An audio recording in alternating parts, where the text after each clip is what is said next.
বন্ধুরা, ফুলকপি, আলু আর 1 কাপ মটর ডাল দিয়ে এত সুন্দর রেসিপি তৈরি হয়। আপনারা যদি এটা একবার বানিয়ে খেয়েছেন, দেখবেন এটা খেতে কতটা সুন্দর লাগে। ভাত রুটি দুটো দিয়েই খেতে কিন্তু ভীষণ ভালো লাগে। এই রেসিপিটা বানানোর জন্য এখানে দেখুন আমি কেটে নিয়েছি ফুলকপি। ফুলকপিগুলোকে কেটে রেখেছি, এখন এটা সাইড করে দিয়ে এখানে দেখুন নিয়ে নিয়েছি আমি আলু। আলুগুলোকে ঠিক এই রকম সাইজের টুকরো করে কেটে জলে ভিজিয়ে রেখেছি, যাতে এগুলো কালো না হয়ে যায়। এখন অন্যদিকে আমি একটা কড়াইতে কিছুটা গরম জল আগের থেকে বসিয়ে দিয়েছি, এতে দিয়ে দিলাম লবণ আর দিয়ে দেব হলুদ। এখন এতে দিয়ে দিচ্ছি সমস্ত কেটে রাখা আলুগুলো। সমস্ত আলুগুলোকে দিয়ে দেব কেটে রাখা ফুলকপিগুলো। আলু আর ফুলকপিগুলোকে দিয়ে ঢাকা দিয়ে আমি এটাকে কিছুক্ষণ সেদ্ধ হতে দেব, তবে ফুলকপিটা কিন্তু আমি আগেই তুলে নেব। দেখুন কিছুক্ষণ আমি এগুলোকে সেদ্ধ করে নিয়েছি। এখন কি করব, শুধুমাত্র ফুলকপিগুলোই তুলে নেব। এগুলো বেশি সেদ্ধ হয়ে গেলে গলে যাবে, তখন কিন্তু খেতে ভালো লাগবে না। সমস্ত ফুলকপিগুলোকে তুলে নিয়ে যে আলুটা থাকবে সেটাকে আমি ঢাকা দিয়ে আর অল্প কিছুক্ষণ সেদ্ধ করে নেব, 80% মতো সেদ্ধ করে নেব। এখন অন্যদিকে আমি একটা প্যান বসিয়ে দিয়েছি, এতে দিয়ে দিচ্ছি সর্ষের তেল। তেলটা গরম হয়ে গেলে দিয়ে দিলাম ভাপিয়ে রাখা ফুলকপি, লবণ আর হলুদ। ফুলকপিটাকে লবণ হলুদের সঙ্গে ভালো করে মিশিয়ে নিয়ে গ্যাসের ফ্লেমটাকে লো টু মিডিয়ামে করে এটাকে ভেজে নিতে হবে। দেখুন ফুলকপিগুলোকে আমি লাল করে ভেজে নিচ্ছি। সমস্ত ফুলকপিগুলো আমার ভাজা হয়ে গেছে, এখন এগুলো তুলে নেব। সমস্ত ফুলকপিগুলোকে তুলে নিয়ে ওই কড়াইয়ের মধ্যেই দিয়ে দিচ্ছি আর কিছুটা সর্ষের তেল। তেলটা গরম হলে দিয়ে দিচ্ছি 80% মতো সেদ্ধ করে রাখা আলুগুলো আর দিচ্ছি লবণ। দিয়ে খুব ভালো করে আলুর সঙ্গে মিশিয়ে নিতে হবে। মিশিয়ে গ্যাসের ফ্লেমটাকে লোতে করে দেব। ততক্ষণ অন্যদিকে এখানে দেখুন আগের থেকে আমি কিছুটা মটর ডাল ভিজিয়ে রেখেছিলাম। এটা 4 থেকে 6 ঘন্টা ভিজিয়ে রাখলেই হবে। দেখুন ভালো মতো ভিজে গেছে।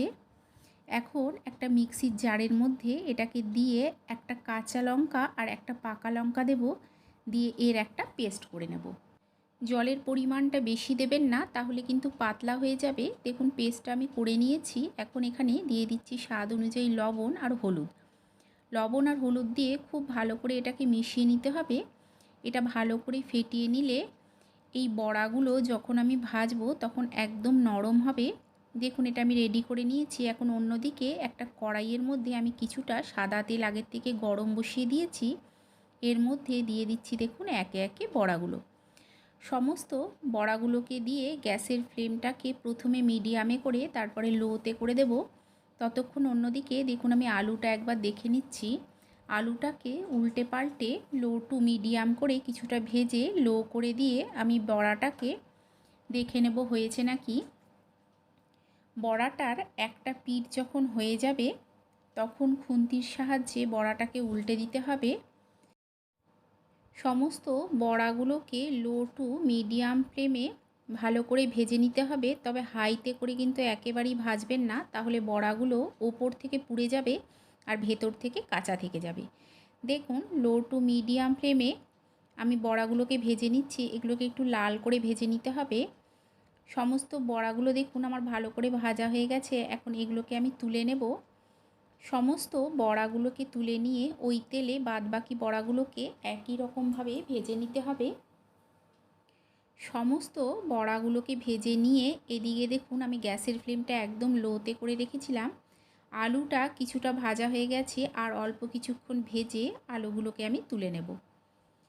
সমস্ত আলুগুলোকে এই সময় তুলে নিয়ে ওই প্যানের মধ্যেই দিয়ে দিচ্ছি আর কিছুটা সর্ষের তেল। এখানে দেখুন ফোড়নে দিয়ে দিচ্ছি গোটা জিরে আর একটা তেজপাতা আমি ছিঁড়ে নিয়েছি সেটা।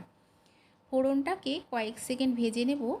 ফোড়ন থেকে একটা সুন্দর গন্ধ বেরোতে শুরু করলেই দিয়ে দিচ্ছি 1 চামচ আদা বাটা, 1 চামচ জিরে গুঁড়ো, দিয়ে দেবো হলুদ গুঁড়ো আর দেবো লঙ্কার গুঁড়ো।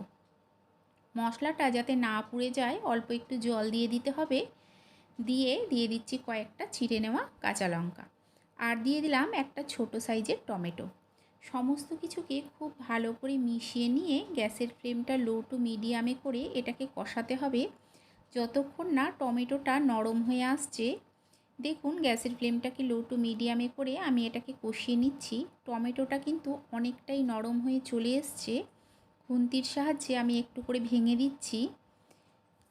মশলাটাকে ভালো করে কষিয়ে নিতে হবে যাতে এর কাঁচা গন্ধটা সম্পূর্ণভাবে চলে যায়। দেখুন মশলাটাকে আমি একটু সময় ধরে ভালো করে কষিয়ে নিচ্ছি। যখন দেখবেন মশলার কাঁচা গন্ধটা চলে গেছে আর এই তেলটা আলাদা হয়ে চলে এসছে, তখন দিয়ে দিতে হবে ভেজে রাখা ফুলকপিটা আর আলুটা। ফুলকপিটা আর আলুটাকে মশলার সঙ্গে দেখুন আমি খুব ভালো করে মিশিয়ে নিচ্ছি। মিশিয়ে নিয়ে ফুলকপি আর আলু মশলার সঙ্গে আরও কিছুক্ষণ কষিয়ে নিতে হবে। আপনাদের যদি এই রেসিপিটা ভালো লেগে থাকে লাইক করে দেবেন, শেয়ার করে দেবেন, কমেন্ট করে জানাবেন যে কেমন লাগলো, আর চ্যানেলটাকে অবশ্যই সাবস্ক্রাইব করে দিয়ে পাশে থাকা বেল আইকনটা প্রেস করে দেবেন যাতে নতুন কোনো ভিডিও দিলেই সবার আগে আপনার কাছে পৌঁছে যায়। দেখুন ভালো করে কষিয়ে নিয়ে এখন এতে দিয়ে দিচ্ছি জল। জলটা দিয়ে মশলার সঙ্গে ভালো করে মিশিয়ে নিতে হবে। জলটা মশলার সঙ্গে মিশিয়ে নিয়ে এতে দিয়ে দেব আমি স্বাদ অনুযায়ী লবণ। স্বাদ অনুযায়ী লবণ দিয়ে ঢাকা দিয়ে আলুটা আর ফুলকপিটাকে সেদ্ধ হতে দেব। কিছুক্ষণ পর আমি ঢাকাটা তুলে নিচ্ছি। আলু ফুলকপি ভালো মতো সেদ্ধ হয়ে গেলে এই সময় এখানে দিয়ে দিতে হবে মিষ্টি। যেহেতু টমেটো দিয়েছি আর নিরামিষ রেসিপি, মিষ্টিটা দেবেন, খেতে ভালো লাগবে। আর দিয়ে দিলাম ভেজে রাখা বড়াগুলো। সমস্ত বড়াগুলোকে ফুলকপি আর আলুর সঙ্গে ভালো করে মিশিয়ে নিয়ে কিছুক্ষণ ফুটিয়ে নিতে হবে যাতে বড়ার মধ্যে সমস্ত ঝোলটা খুব সুন্দরভাবে ঢুকে যায়। অল্প কিছুক্ষণ ফুটিয়ে নিয়ে এতে গরম মশলার গুঁড়ো দিয়ে গ্যাস বন্ধ করে ঢাকা দিয়ে দিলেই তৈরি এই রেসিপি। আপনারা অবশ্যই একবার এইভাবে বানিয়ে খাবেন, আশা করছি আপনাদেরও ভালো লাগবে। তাহলে চলুন আপনাদের সঙ্গে দেখা হচ্ছে আরও একটা নতুন ভিডিও নিয়ে।